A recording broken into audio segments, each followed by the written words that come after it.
everyone, welcome to the conference. I'm Hannah Fines, the Animal Care Director here at Animal Place, and I wanted to introduce you guys to two of our bunnies. This here is Alfalfa, and Alfalfa was actually dumped in a community park down in Southern California. There were a lot of breeding going on, quite a few rabbits were dumped, and we were able to intake two of them. And then Celeste over here, and she'll come out and say hi. Celeste was actually being sold on Craigslist to be used for food. We were able to intake her. I just wanted to thank you guys all for joining us for the conference, and I hope you enjoy it.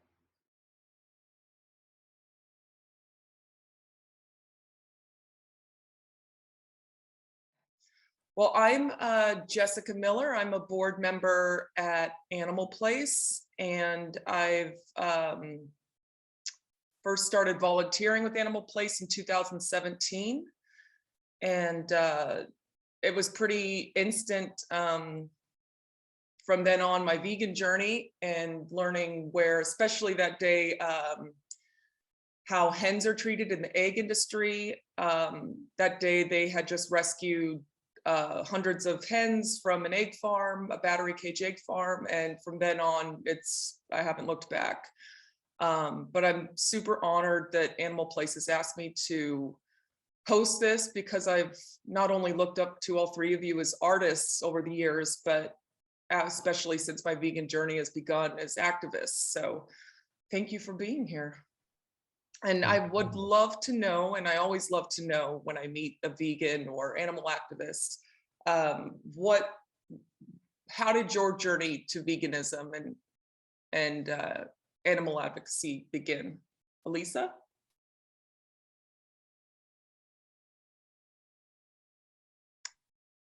Oh, can you guys hear Elisa? No. Can't hear me at all? Oh, now I can hear you. Okay, is it too quiet? Is it I can make it louder if that would help. Like, is this better? That's better. Yeah, okay. Perfect. I had a lot of like outside noise before, so I was trying to keep the mic kind of quiet for that reason, but I can definitely like increase it here. Yeah. That sounds good now. It's really good. Okay, perfect. So I'm gonna leave it like this. Okay, so I've been vegan for about 25 years, and I'm one of the very few fortunate people who has never eaten any animals in my life, because I was lucky enough to be raised in a vegetarian household. Amazing. So I'm very thankful to my mom who had the foresight to become a vegetarian in the late 60s, early 70s. And she's vegan as well now. And so I was raised kind of just to be aware of what food is and what food isn't. And when I was in my early teens, I started to this was before the internet and before everybody like had complete access to the facts the way we do now. But I just logically, with Occam's razor, I was like, well, okay, how are there so many eggs available in every single grocery store and so much milk? There's no way that is actually a sustainable or ethical thing. And so I wrote to PETA, and I wrote to like a bunch of farms, and I got information about how it was done.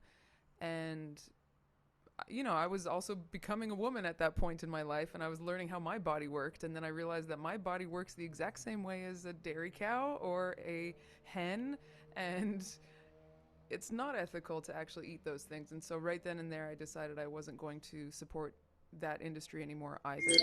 And then I later discovered that there was a word for this, and the word was vegan. So so yeah, ever since the late 90s. Damn. I love how you've never eaten meat before. That is just so sick. It's awesome. so incredible. Amazing. Very lucky. Yeah, cheers to that. Cheers to that. Tony, when did you become vegan? It's been 10 years for me now.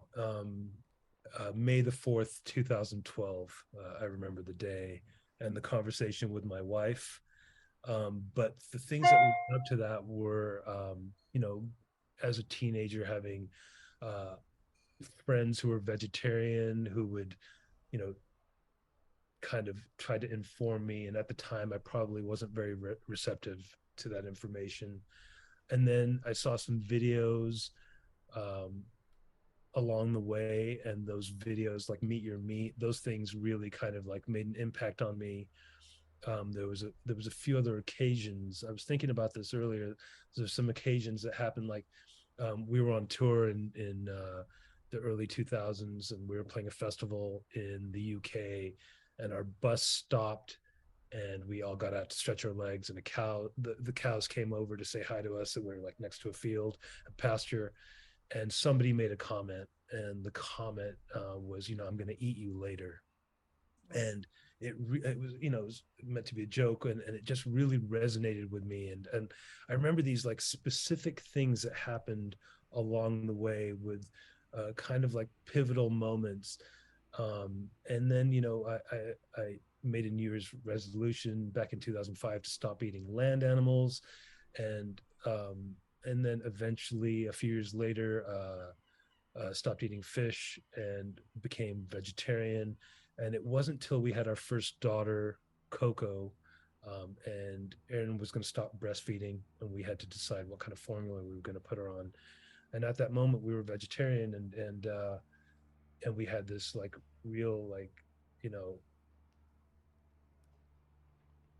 massive conversation about like how are we going to put the lactating fluid of another mother into our own child, and how that didn't make sense at all with the way we chose, you know, we were choosing to live our lives, and how could we do that to our kid. And that was a really big moment for us. And yeah, May the 4th 2012 was when I had that kind of epiphany that I couldn't be part of that anymore. I was you know, I thought I was being just, but yet I was still contributing to the suffering of dairy cows. Yeah. It just didn't make sense for me in my life anymore. And Erin was 100% with me. She was already vegetarian for many, many years before that. And we made that decision that day. And I think it was one of the best decisions we ever made. We've raised our kids vegan. Yeah. So listen, like you, they've never, you know, fortunately never had meat or dairy. And so, yeah, that was it. So it's been 10 years for me, and it's one of the best decisions I ever made. And you know, everything kind of aligned for me, like all my values, just all of a sudden everything just made so much more sense. And it was one I felt like I was there was so much hypocrisy in me when I was consuming animal products, and then that all went away. And it's just been a really great decision for me and my family. I love how you said, you know, something that was, I was vegetarian for 2 years before I went vegan, and it was all just from adopting 2 cats. And I remember like there was a plate of chicken on my plate, and I was like, how am I eating this? But like, I love these 2 little fur balls that are running. It like didn't make sense to me. And so like then and there I became vegetarian. But I love how you said that you started, you know, stopped eating land animals. And if anyone ever, you know, I don't preach a lot about veganism. If people want to have a conversation, of course, I'll talk all night about it. But I always say start small. You know, if it seems like it's too much of like, cut out everything, you know, it's like cut out land animals, cut out this, cut out beef, whatever. And so I think for me, I was two years vegetarian before I went to veganism. And it's definitely something I always encourage people to do. If it sounds too overwhelming to like cut out everything, just start small. So I think I mean, it's really important for folks to hear. Yeah, to your point, Jessica, like I was the guy who used to eat an animal-based cheeseburger every day. Wow. Like on the road, on tour, like never thought about it. And so you know, I always use myself as an example. Like for me, as a guy who grew up eating animals and consuming dairy, for me to make that switch and now be 10 years in and just you know, it's made my life so much better. I did it, you know, and I think it's doable, and it's just it can happen. Yeah. Do you find it hard with your kids, like when they go to birthday parties or even school? Is it hard to help keep them vegan or You for know, them to find vegan choices? so we live in Los Angeles, and there's a lot of great options where we live. Yeah. I know that's not the case for a lot of people around the world. True. So for us, there are challenges, and we live with them all the time. We are ethical vegans, so we have kind of, we've brought the girls up so they know why we don't eat animals. We don't want to contribute to their suffering. So I believe we've created a great foundation for them. And, at some point in their life, when they're older, if they decide to go in a different direction, I understand that that's something that might happen.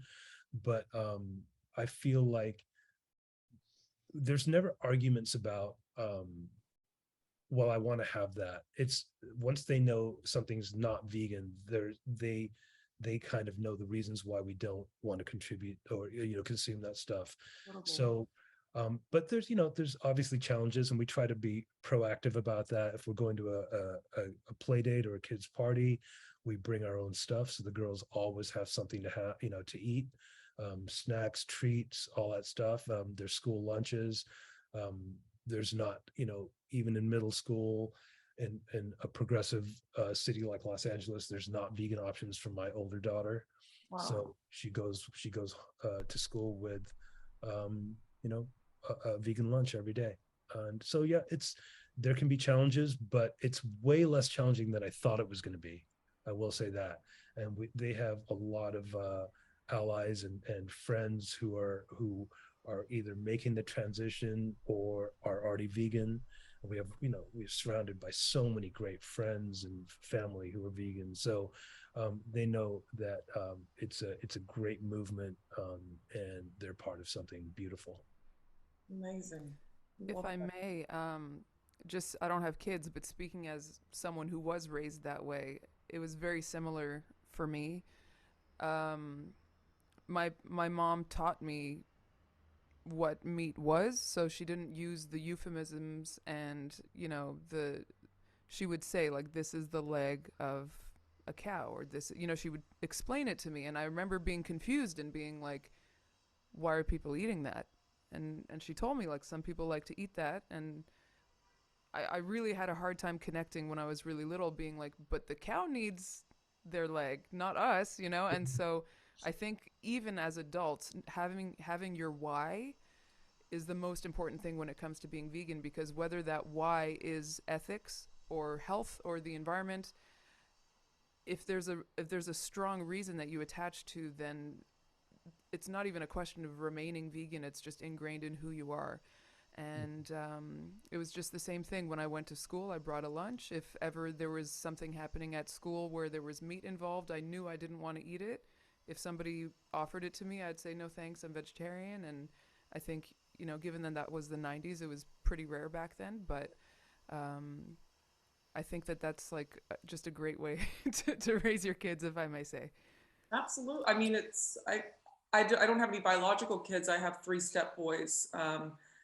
But as a step parent, as a parent, all I would want for my kids is just to be kind, and I think it's such a great foundation. It's like if you're living your life by being kind and loving, I mean, you don't harm anything. So it's any being, any sentient being. So I think it's such a strong foundation to practice love and kindness is raising your kids vegan. So it's really just incredible. And still getting my step boys there, but thankfully they're kind. But Toby, how long have you been vegan? I would say probably like 90, 91. I stopped eating meat in 1988. Damn. I didn't grow up with a lot of meat in my house. Like my mom was raising 3 boys. I never had a steak before. She would make this meatloaf that I really loved. I had fish like once, like those frozen fish sticks in the microwave. Yeah. I never had sushi, none of that shit. And then like I moved to New York, and that's when I got into like the whole straight edge vegan vegetarian movement. And there was like PETA videos being played at some of the punk shows, and it was pamphlets being handed out. It was a big movement in New York, like 80s and 90s. for straight edge and vegetarianism. And then people started going vegan. So that probably happened to be like 90, 91, where we stopped wearing leather, wearing canvas shoes through the winters. Um, yeah, it was pretty easy for me. It wasn't like a big deal. It wasn't, I was around all these amazing people that inspired me, and they were all vegan and straight edge, vegetarian, straight edge. And then when we all went vegan together almost, it just seemed natural. But nobody really knew what that word was back then. Nobody could say it or pronounce it, or it was just hard to find food that was, you know. Yeah.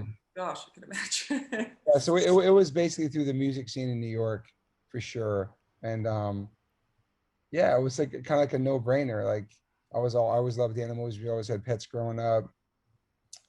I was always sensitive towards animals, and yeah, and then I found punk rock, and then I found out, you know, punk rock's not just anarchy and fuck your parents. There's also this compassionate side of hardcore music that actually cares about the world and wants to make a difference. So that's what I really connected to, and that's, yeah, it changed my life. It's funny because not just punk, but I loved hip hop too. And KRS-One had a song called My Philosophy in 1988. I'm vegetarian, no goat, no chicken, no turkey, no hamburger, because to me that's suicide, self-murder. He was like the first rapper I've ever heard talk about being vegetarian. I was so stoked because I love KRS-One and Boogie Down Productions. And then I was living with the Gorilla Biscuits. It's a hardcore band from New York, who had a song called Cats and Dogs about, you know, what's the difference, you know, treat these animals the same. And that and like I sang on that record, and one of the parts of that song was "Thou shalt not kill." So everything was just, it was all timing. I was 18 years old. I was surrounded by all these amazing, compassionate people, and it just stuck with me forever. You know, my son, same thing. My son's never had any animals. Lucky he went to Larchmont Charter, and there was a chef there, and she catered to Max. He was like the only vegan pretty much in his grade, you know. And then other schools he went to, we'd give him food to bring to school. And but it's really open-minded, like Tony was saying, Los Angeles. There's a lot of kids who may be like lactose intolerant, you know what I mean? They're not eating because of that reason. And then there's food for them as well. And yeah, Mac's been very lucky as far as growing up in LA and having those options at schools and having other kids who may have been vegan for different reasons. But yeah, I can't imagine being like that in the 80s, going to school and having any kind of food. You know, as it was, we thought that the hamburgers weren't even real meat in the first place. Yeah. Oh yeah. Boy burgers and shit. But yeah, it was through music, you know, and I never looked back. And it's a pretty crazy journey thinking about it. People always ask me like, why does your skin look so good? Blah blah blah. Why do you look young? Maybe it's genetics. Maybe it's my diet. I don't know. I don't know. Both. I'm serious. People are like, why are you so young? I'm like, I don't know. I don't do this. I don't do that. Maybe that's it. I don't know, but I don't know. No, it's true. I mean, you look very young for your age. Yeah. I have a lot of energy. I don't feel like I'm 52. It's weird. I could say it's a diet. I'm not sure. I just, you know. Right, Tony? Do you feel like you're in your 52? No, man. But you got that PMA. You always have that. So do you, bro. I think, yeah, totally. I think the mental positivity is such a huge part of aging. And, you know, every time I'm with you, it's just, you're just radiating just love and peace and kindness. And I think that plays a huge role in aging and just kind of. Thank you. Absolutely. Oh, yeah. Absolutely. So I think That's it's right. a mixture of it all, Toby. Exactly. For sure.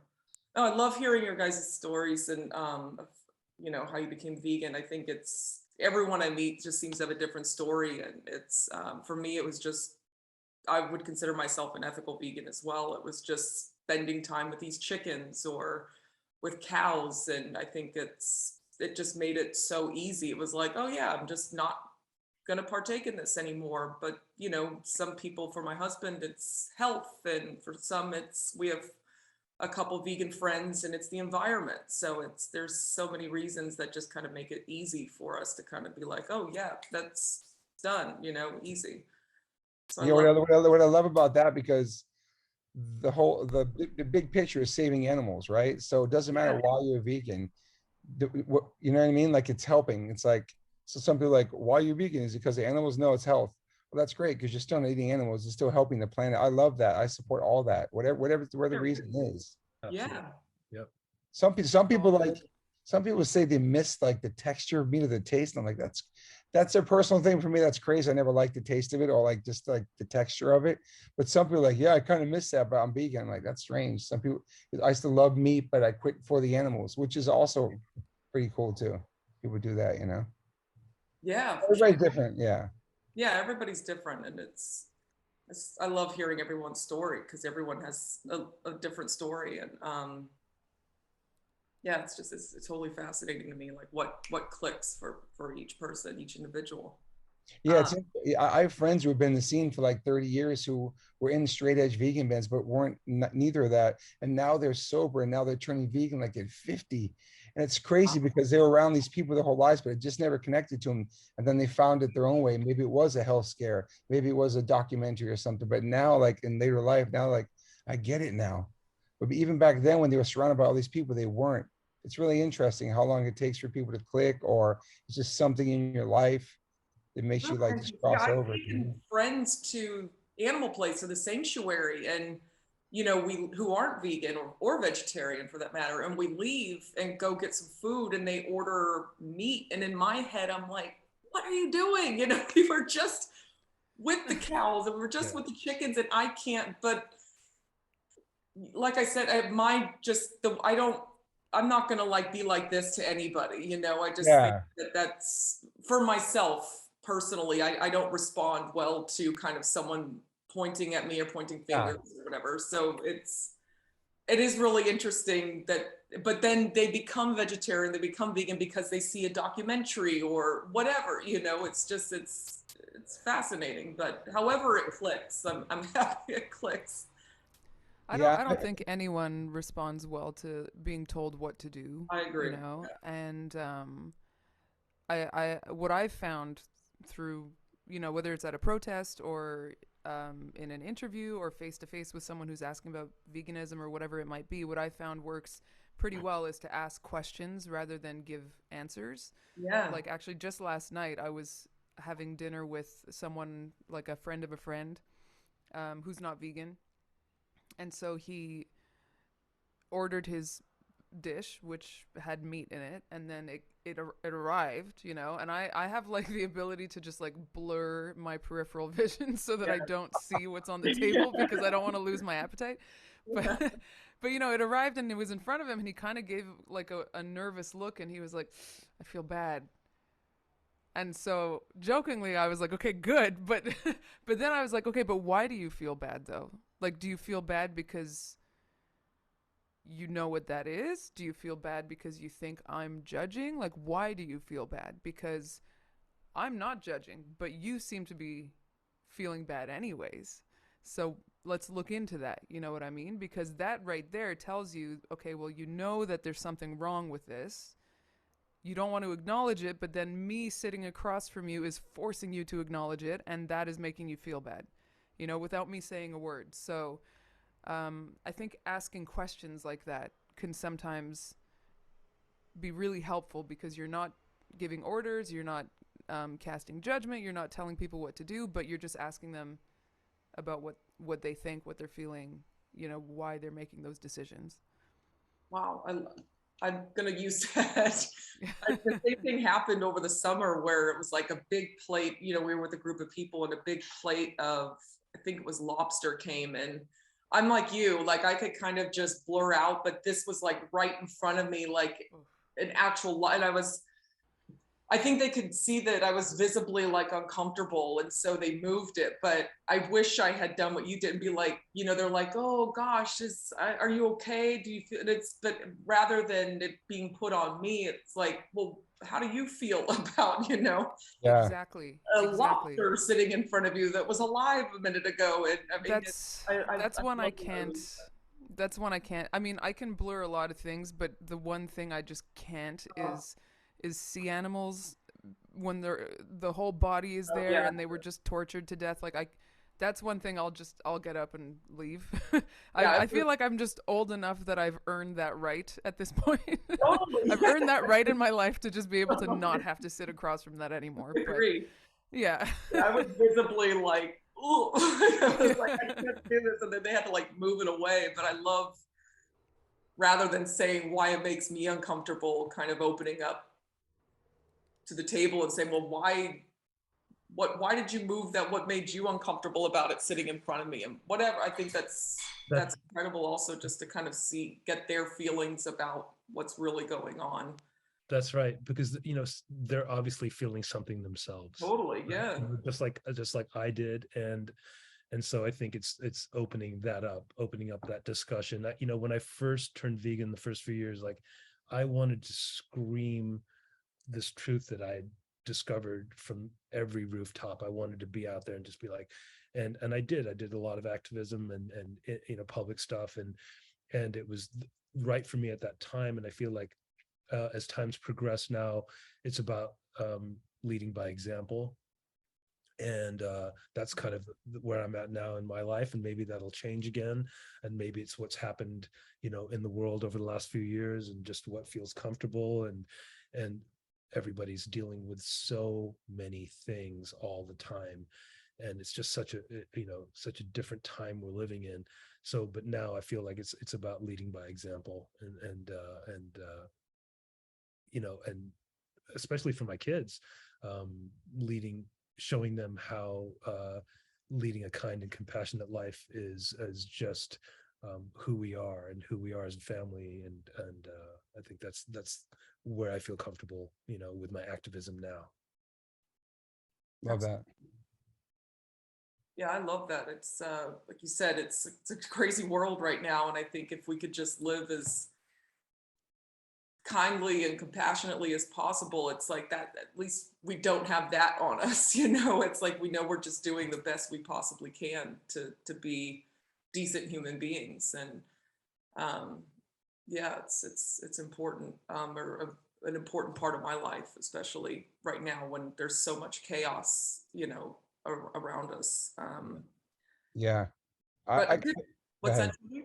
I was gonna say, I feel like a lot of people are more conscious now about what they eat, where it comes from, and how it affects the planet. I think more people are putting two and two together of their diet and affecting, especially right now in the world right now, the whole world's on fire right now. It's like the craziest.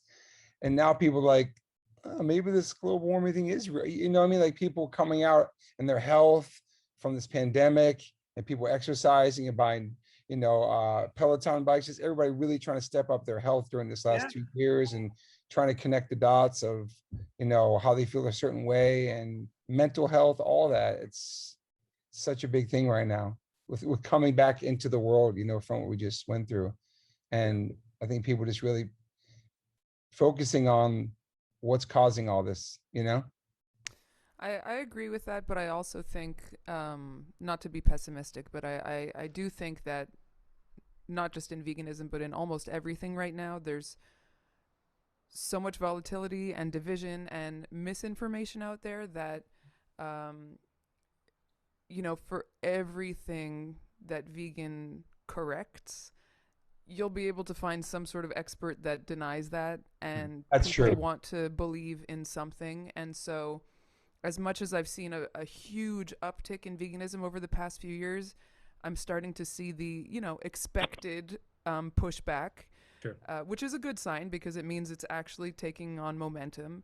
But there is that pushback of, carnivore diet and people being against carbs and, myths about soy and all that kind of stuff.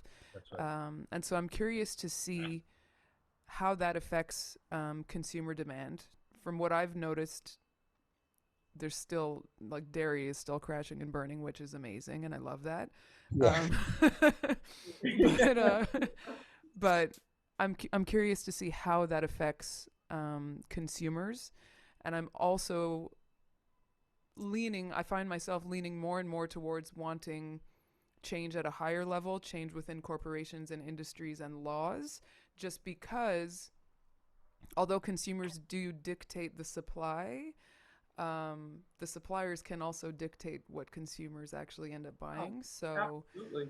I think we're in a very weird time right now in every single aspect of the world, like Toby said. And I really hope that veganism can continue the momentum that it's had over the past few years. And I think it is. It's just I'm cautiously optimistic. Yeah, I agree. It's yeah, I mean, I have like friends who are some of the biggest carnivores I know, and they're not doing any dairy because it upsets their stomach, and in my head, I'm like, well, yeah, no, no shit, but it is a part of me wants to be optimistic, like Toby's saying. I think the last couple years has really forced us to look at our health in a different way, and whether it's through exercise or diet, and the environment, especially I mean, I'm in San Francisco and I was just in Arizona where it's summer in the desert. It was super hot. And I was like, oh, I can't wait to get back to San Francisco and have that cool air. And it's just boiling. We have no AC in our house. And it's just like at night, we're just like sweating, and it's terrible that the heat waves, and like you said, the world's on fire. Crazy, man. But so hopefully, all of this is forcing people to look at their diet, their health, how they treat the environment. But like you said, Elisa, I am kind of going forward just like cautiously, because everything seems to be divided, or there seems to, it's for whatever you believe. It's, Yeah, it's for everything. I know what she's saying though. Yeah, it is. Yeah. so. But I also love, Toby, what you said earlier about, when you first went vegetarian, vegan, how music played such a huge role Totally. for you, and was, such an inspiring voice for you. Do the three of you see a correlation between your music and veganism, or like how you said, like, this, but it also could be loving and compassionate, and even hip hop, like you're saying, KRS-One. Like, how does veganism play a role with your music, with your writing, and what correlation do the three of you see between the two, if any? Elisa? Yeah, okay, I'll go first. Yeah. Yeah, I mean, I play metal, right? So it's known to be really aggressive and rebellious and fuck the system and counterculture, similar to punk and hardcore. I think metal has a slightly more negative connotation than hardcore, which I think is seen as more positive, at least in my perspective. Um, but in my opinion, the most conformist thing you can do is eat meat, because that is exactly what's advertised to you your entire life. It's the biggest, richest corporations in the world. It's where government tax subsidies are going to fund these industries. If you eat meat, you are literally playing into the exact hands that you're screaming against when you're screaming in metal. So for me, the best act of rebellion is to be vegan, because you're saying, I'm onto you. I know exactly what you're trying to do. You're not going to condition me. I'm not falling for your ads. I'm not falling for the propaganda. I'm making my own decision. I'm not going to support those industries. And so I actually do see quite a few vegans in metal, which might be surprising to people, but I think also because of the way that the music industry has changed. And I'm a little bit newer to the music industry than Tony and Toby, but I've still been around for a couple decades. And the way it is now, we just rely so much on touring. And you just can't tour at this level if you're not healthy. Like, you need Facts. to be in good shape to tour like this. Like, it's extremely physically demanding. And so you can't actually go through, hundreds of shows per year with, deprived sleep and bad stage conditions, or like bad sleeping conditions, living conditions, whatever it might be. Like, you just can't really do that unless you're in good shape. And I think this kind of competition has raised the bar for how we perform. And so I would say most bands that I tour with, if not all of them, have at least a few members who are working out daily, having their, vegan protein shakes, and having, like, there's a lot of us that are really healthy metalheads. And I love to see that, because I mean, we want to put on a good show, you know. I can't do that if I'm like not in good shape. So I think there's definitely a correlation there. And I've always said, you know, like I have to get on stage and scream for 90 minutes a night. And if I had nothing to scream about, that would be pretty tough. Yeah. So, Oh, you know, fortunately or unfortunately, there's a lot of things that do make me want to scream in this world, in this life. So I tap into those. Yeah.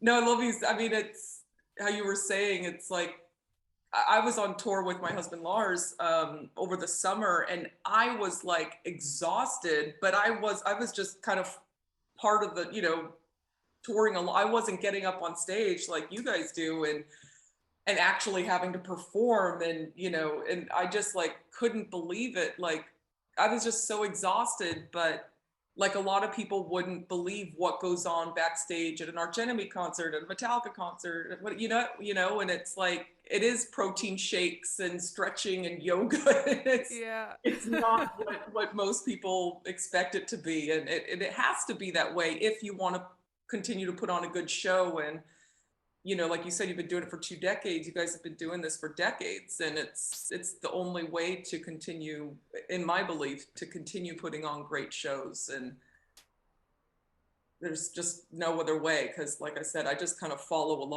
the circus, and I'm fucking exhausted. I'm not doing anything, so I don't That's see how you guys do it. It's incredible. That's why I love the European festivals. There's so much vegan catering a lot of the Yeah. time. There's always so many options. Oh It's my God. unreal. It's unreal. Yeah. I wish it was like that in America. It's not like that really. At least, Totally. at least for hardcore, you know? Yeah. A lot of people ask me like, what do you eat when you're in Europe? And I'm like, gosh, when we're in Denmark, like the 7-Eleven has vegan dishes. But we were at this festival called Copenhagen in Denmark, or in Copenhagen. Good And there was, every day they had this soup that was vegan soup. And I would always have to go back and say, are you sure this is vegan? Are you sure? Because it was so good and so delicious. And they had to like bring out the ingredients and show me what it was made of, because it was just like so delicious. So yeah, Europe is really rocking on the vegan chain. So it's super grateful when we're over there. Yeah, I mean, diet and like she was saying, diet, sleep, all that's so important, especially when you get older and like you're on tour still, you know, like stretching and staying hydrated and all that, man. It's like, but I can still do the exact same jumps. I can do all the same shit I did when my band started in 1994. It's so crazy. Like I do Amazing. these really weird kicks, like these high kicks. It's just one part of the song that kind of silly. I look like a cheerleader. But my band loves when I do these high kicks and I can touch my, like really kick it high. And I did that recently. Like the last show, I was like, wow, I can still do that. It's kind of awesome. Yeah. But I don't know, just, you know, eating good and try not to eat crazy after the show, because that's what really gets you. You have to show you're starving. Because back in the day, like bring like so much crazy food after the show, but like it's just a balance. It's kind of hard like to balance like your life at home on the road. So it's, especially living in LA, I live like in the vegan mecca. So as soon as I like leave, like I'm flying to Pittsburgh to play there Friday. As soon as I leave, I get on that plane. I know that I'm not going to be eating like I eat in LA. I'm just going to do the best I can to find the best spots. And you have Happy Cow app, which totally helps. Yeah. But like, I'm so spoiled living in Los Angeles. Like everywhere else is not like here. So if I have to eat something vegan that I wouldn't eat in LA, I'm just going to do it. You know, and I have to live. So like, but I love finding like those new spots, you know? Oh my God, it's like our favorite thing to do is like whenever we land in a city, just get on the Happy Cow app. And Yes. thankfully I have yet to go somewhere in this world where there's not something to offer. And what's amazing about the app is like you can even find vegan options at restaurants that aren't vegan or vegetarian. Crazy. And it's, oh my God, it's definitely our favorite app. I love it. Same. I love it. So saying that, it just feels like, you know, being vegan for people is a convenience thing. Like it's not, there's like 1 or 2 things that's stopping them from even trying to go that way, right? Is just the options. But I feel like there's really no excuses. There's options everywhere you go around the whole entire planet. My brother sent me a picture. I've been to Japan like 12 times. It's almost the hardest place to find vegan food since the 90s. Yeah, there's tofu and there's like, rice things with like soy paper because I hate seaweed. Oh yeah. But it's not like burgers. But he sent me a picture. He was from a vegan restaurant in Japan the other day. I couldn't believe it. I mean, it took a long time, but it was so. I was like, holy shit, that's so amazing. Like the world's catching up. In certain places. I was with your brother in Japan a couple years ago on tour, and like 3 or 4 years ago, and we would just happy cow it everywhere, every city we went to, and find like the best vegan spots to eat. And it was, it's so. I mean, we're living in such great modern times as far as that's concerned. Happy cow is like the it saves you on a daily basis. I was just in Italy with the family, and we kind of mentally prepared ourselves that it's going to be much more challenging because we're going to be out of LA. And for Aaron and myself, it's easy. We can figure it out. We can have a banana and a juice drink and stuff. But when you have kids, you really have to kind of be kind of proactive and make sure that they're going to be taken care of because you're on vacation. And Yeah. Happy Cow was awesome. And I have to say, Italy is like so vegan friendly. Every restaurant we went to, if Happy Cow said they had vegan options, they would be super friendly and like, come in, let me show you what we have here, and we can do this pasta and we can make this for you. And it was so much easier than we thought it was going to be. And like you said, Jess, like you go to a 7-Eleven or you go to a road stop, a gas station, and there's vegan options there that you would never see in the States. Like it was mind blowing. So yeah, it was we were happily surprised. It was a lot easier than we thought it was going to be. Yeah, wonder- Yeah. I wonder who created Happy Cow, man. Shout out to Happy Cow, man. Yeah. Right? Yeah. I mean, Doyle and I call it, Doyle says hi to all of you, by the way. Aw, Miss Doyle. Yeah. And so Doyle and I call it consulting the cow. So we'll just wake up somewhere, I'll be like, so did you consult the cow? And then, I mean, I got to say, it's also like, it's actually fun Yeah, if you have a day off because it gives you like a little treasure hunt for the day and you get to explore the city that you're in with this end goal of finding a vegan place. And then because Happy Cow is kind of like open source in a way, if you happen to find something, you can contribute, and then other future vegans will find it because you added that place into the Rolodex of vegan places, and you can add in photos. And yeah, I don't know who created Happy Cow, but I think vegans around the world are bowing down to the creator because that is, I mean, it gives you like a fun activity to do. And I think that's also something that people might not realize about veganism is they think it's restrictive, but it's actually the opposite. It opens doors and you become more of a foodie and more appreciative of food because you have these like interesting scenarios where you're talking about Japan. I remember Doyle and I were in Kyoto and we found something on Happy Cow, very limited information. It ended up just kind of being this woman's like living room, but we went in there and she made us a vegan meal and it was like the coolest experience ever. And you just get these experiences that you don't get if you're just like going to McDonald's or whatever. It's most convenient. That's Yeah, I cool. was gonna say as well, it's like something Lars and I look forward to. It's like if we were just in Buenos Aires and it was, like, okay, we're going to Buenos Aires, let's start looking at Consult the Cow. We start looking at Happy Cow like before we get to a city, and we were in Buenos Aires, gosh, 7-8 years ago, and from then till now it's just exploded, and it's just so exciting to go see like what Argentinians are doing with vegan food, and everywhere is so different. And I've never considered myself a foodie, and it really does make me just so excited for food and like, oh, what are they doing in Argentina, or what are they doing? I love how you said like in Kyoto, you were like in some woman's living room, essentially. Like we were in Nashville maybe 5 years ago, and we went to this restaurant, or this vegan restaurant that we found on Happy Cow, and it was literally like in a living room, and it was just so insanely good. I wish I could think of the name, but so yeah, it just makes it so much fun, and it's definitely not restricting being vegan. It's like you said, a treasure hunt. So we love it.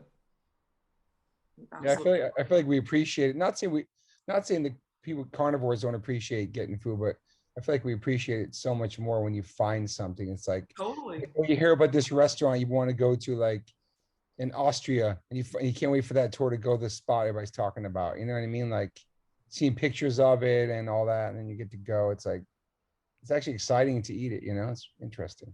Yeah. And I find also like, when I'm on tour, fans from the city that I'm playing in and also other bands that are from that city, like I'll get texts all day like, "Oh, you're in Cologne? Okay, go to Sure. this place, go to that place." And like, we all kind of like have the same thing in mind when it comes to that. And I think that's so cool just to have this kind of global community like that. And like Yeah. we just toured with Napalm Death and, a bunch of vegans in there too. And like automatically, like from the second the tour starts, we're all just like, do you have enough soy milk? Do you have enough, like just like everybody's like looking out for one another on the tour. And I love that.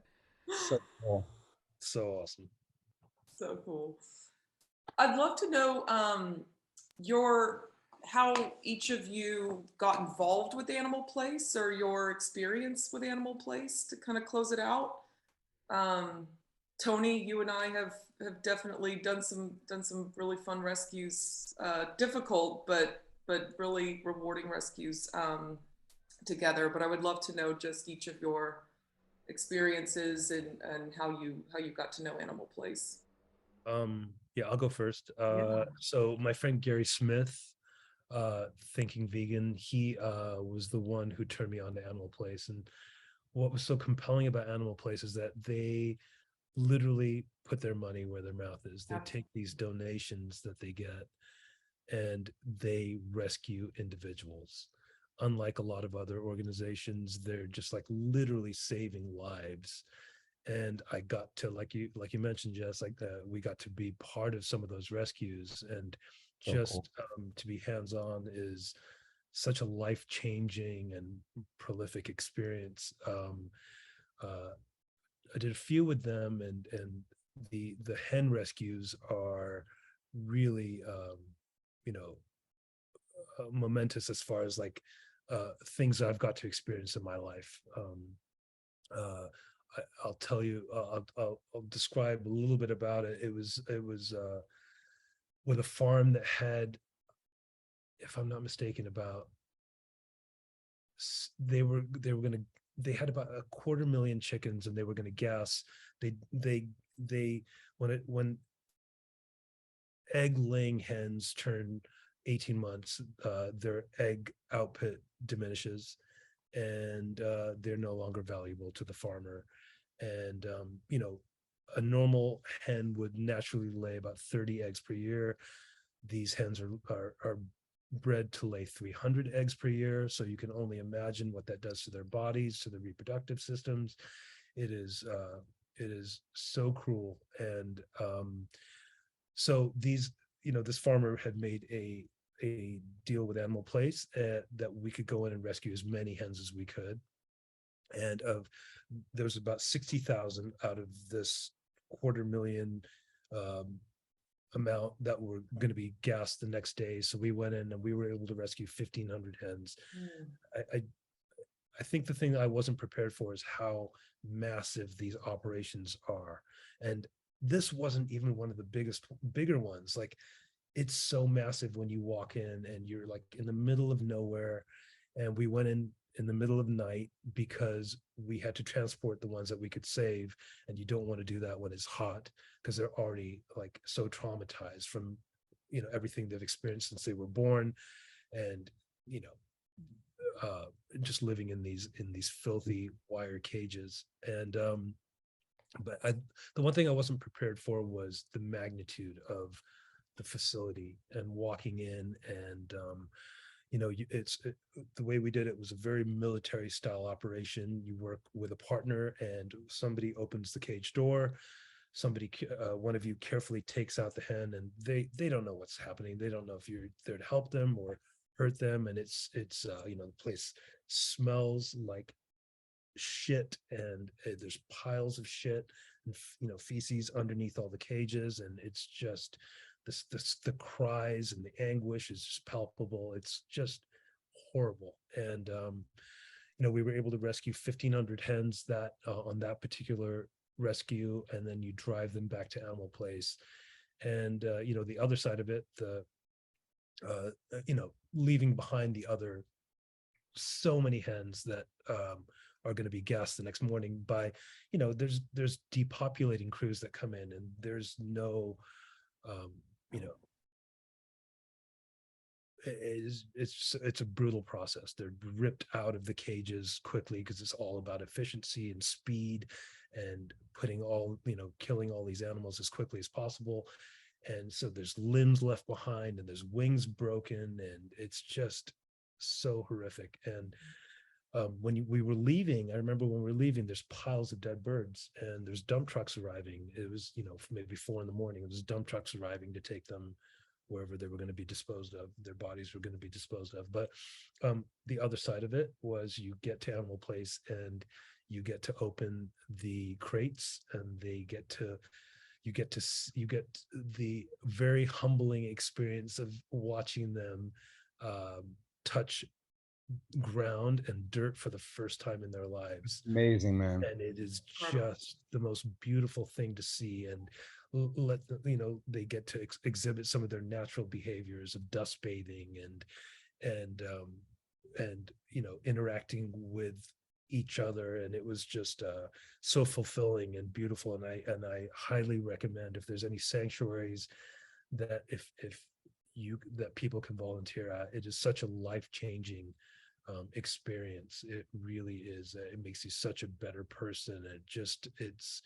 It's a beautiful thing to experience, even though it can be really, really hard. You come out on the other side just feeling so much gratitude for the individuals you were able to assist and rescue. Yeah, I mean, I've been fortunate to, I think, do 2 rescues with you, hen rescues, and it is, you know, of course you think of the end when we get to Animal Place, and like you said, get to open the crates and you see these girls spread their wings for the first time and dust bathe, and that's what you think of. But it is such a surreal experience in the sense that it's so hard going into these farms. And I remember the first rescue I was part of with you and Gary, go Gary, that we got to take all the hens from this one barn, and I didn't even see the rest of the farm. But the second rescue I was a part of, we didn't get to take all the hens from this one barn, and it was one of just the hardest things I'd ever experienced. Like, you're taking all the girls from one side, but you have to leave the girls from the other side of the aisle. And then that particular rescue as well, like when we got back to Animal Place, some of the girls didn't make it because, like you said, they're just living in these horrific conditions, and to also have to go through this drive, you know, some girls just don't make it. And I remember like picking up a girl and she just didn't make it. And it was just the most heart-wrenching thing. So yeah, it's the most surreal experience, and definitely life-changing for myself as well.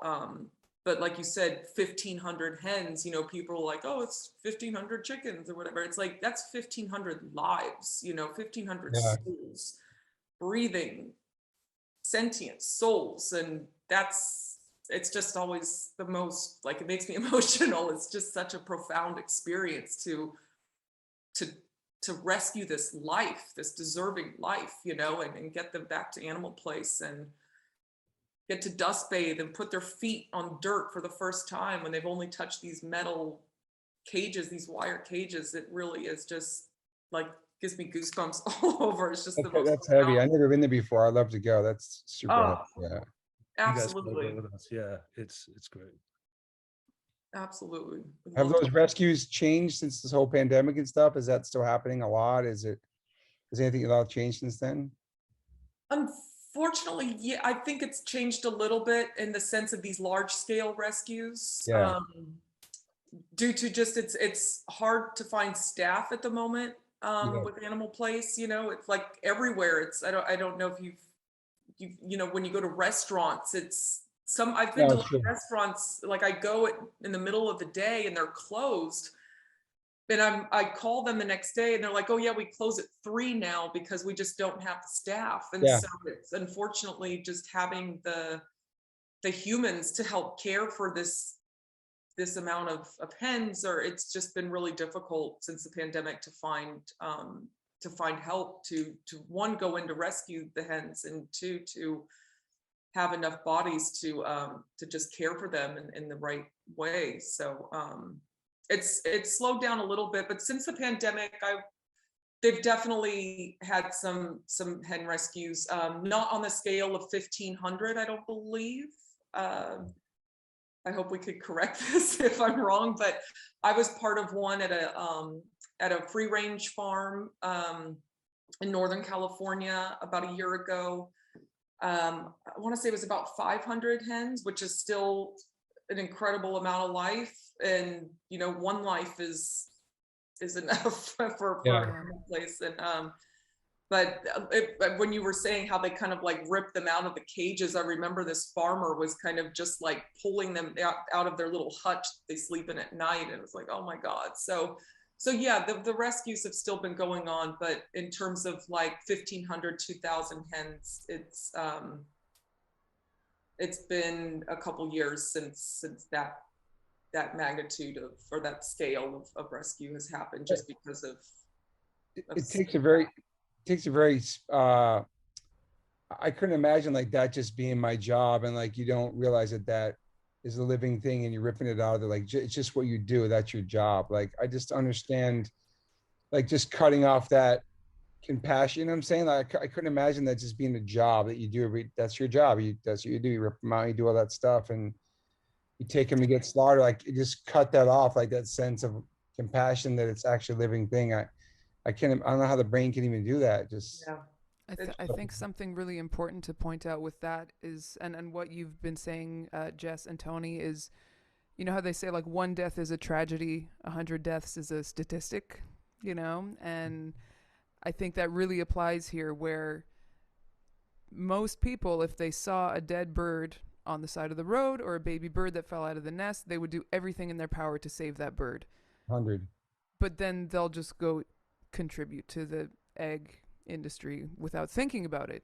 Yeah. And also what you were just saying, Toby, some of the sort of victims in the shadows of the meat and dairy industry are the workers, actually, because a lot of them don't want to do that. A lot of them have no other option but to do that. True. It is horrible for them. They are traumatized. They are forced to cut off their compassion because that's the only job that they can get for whatever the circumstances are. Understand that. They're working in, you know, very dangerous conditions as well, where they can lose limbs, they can get injured. There's filthy conditions where they're standing in puddles of blood and pus and feces and urine and body parts all day. Extreme exposure to disease. That's why we saw so much of COVID outbreaks at these factory farms. So Yeah. I don't really think anybody wants to do that job, but they are forced to for whatever their situation might be. And I think that they are victims of it as well. And I completely agree with you, where I don't understand how they can cut that off, but you know, people do things that they need to do to survive. And so I think it's important to highlight also that they're victims too. And Jess, you mentioned, you know, a free range farm. And I think another thing that people don't realize is that free range means absolutely nothing. All it means is that there's one hole connecting the outside air to the inside of the barn or wherever building they might be in. That hole can be this big. It can be the size of a pen. That's it. And that makes it count as free range. And Wow. and so I think this is another one of these situations where people will believe what they want to believe, unfortunately, and that's more and more common now than ever. Okay, yeah, well, if, you know, maybe they don't want to go vegan, but they eat only free range, and to them that's good enough, you know, this greenwashing kind of thing.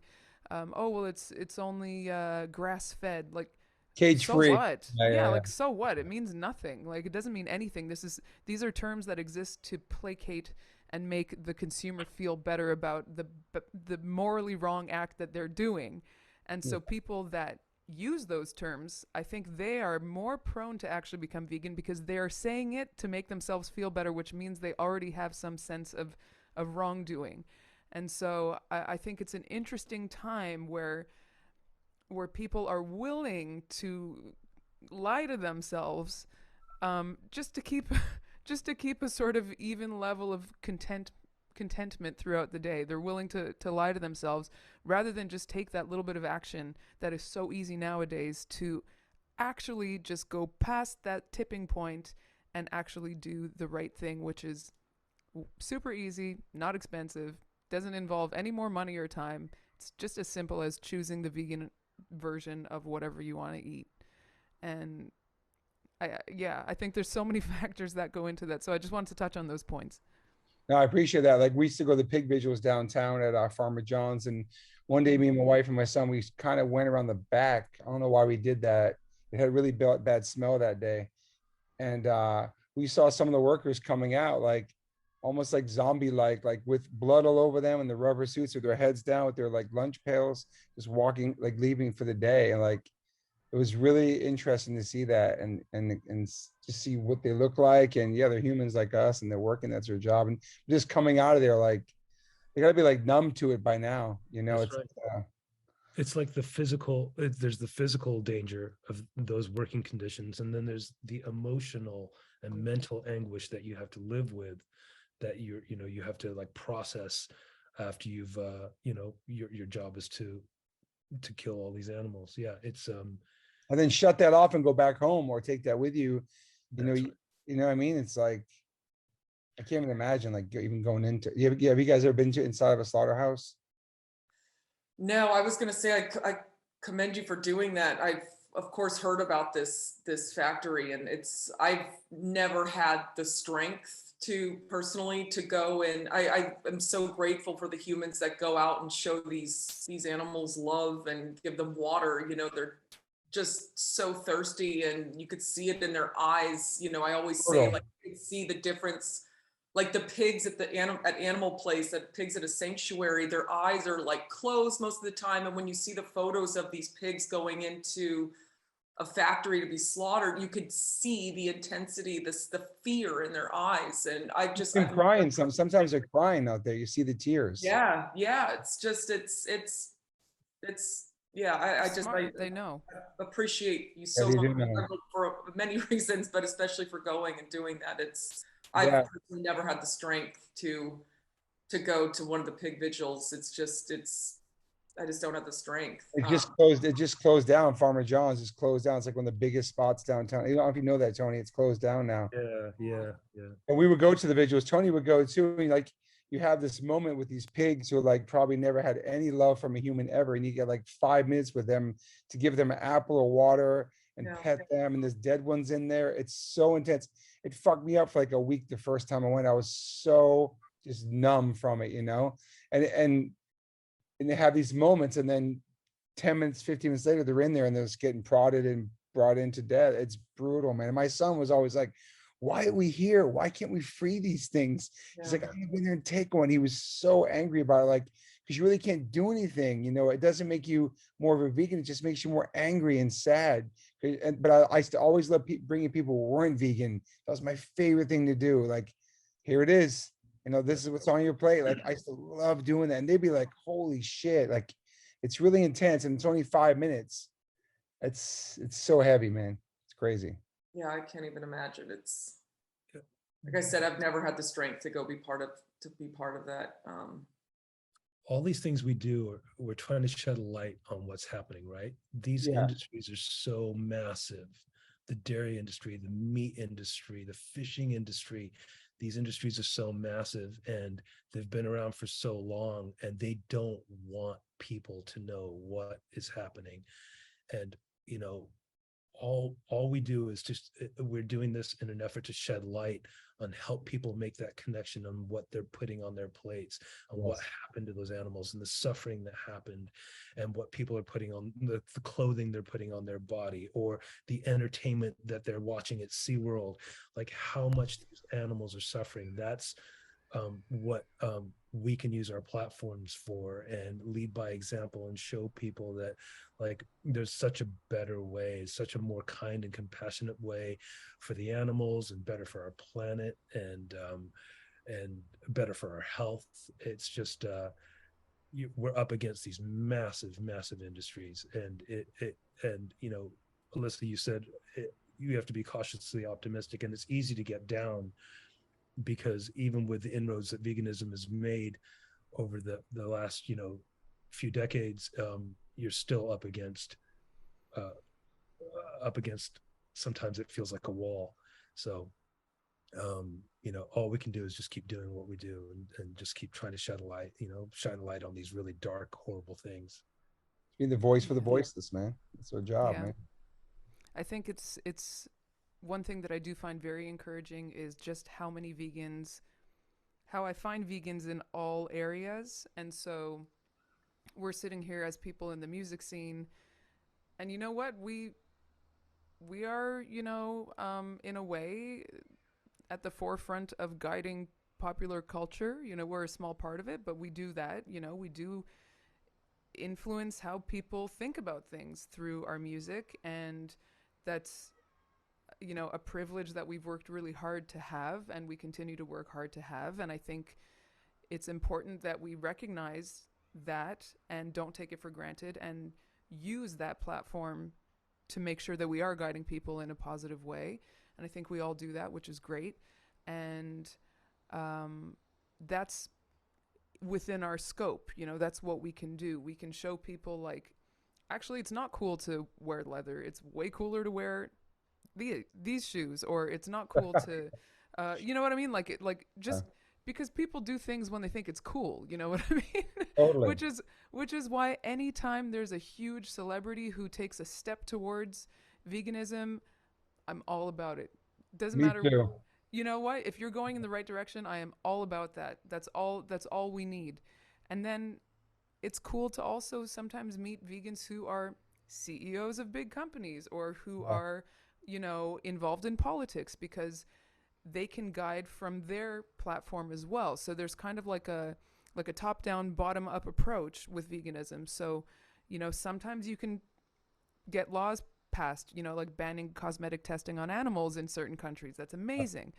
But you can also work from the bottom up and just be like, well, I'm going to start a trend of thinking meat is gross, and like things like that. And I think all forms of activism in that sense are extremely important, and they're all effective, and they work congruently, and they make for this well-rounded approach to actually creating permanent and physical change within these industries. Well said. Well said. 100%.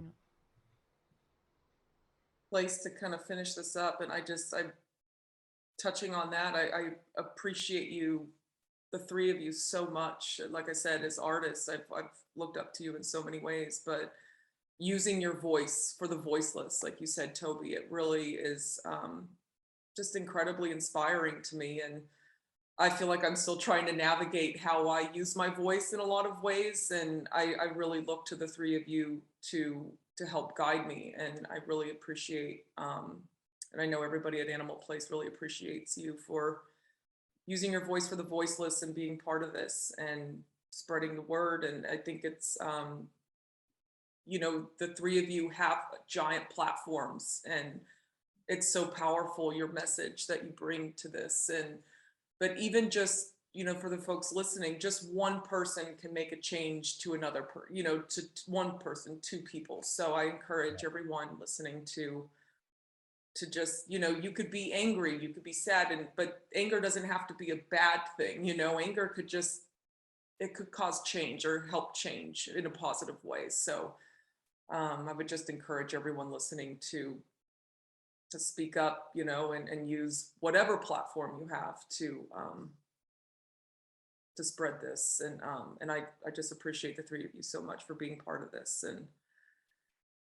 Thank And yeah, very Thank you. fortunate to call you three friends. So I appreciate it. Thanks. I feel the same way. Thank you. It was an honor to be on this panel with you guys. Thank you, guys. Yeah, likewise. Same. You guys are all wonderful. I love you.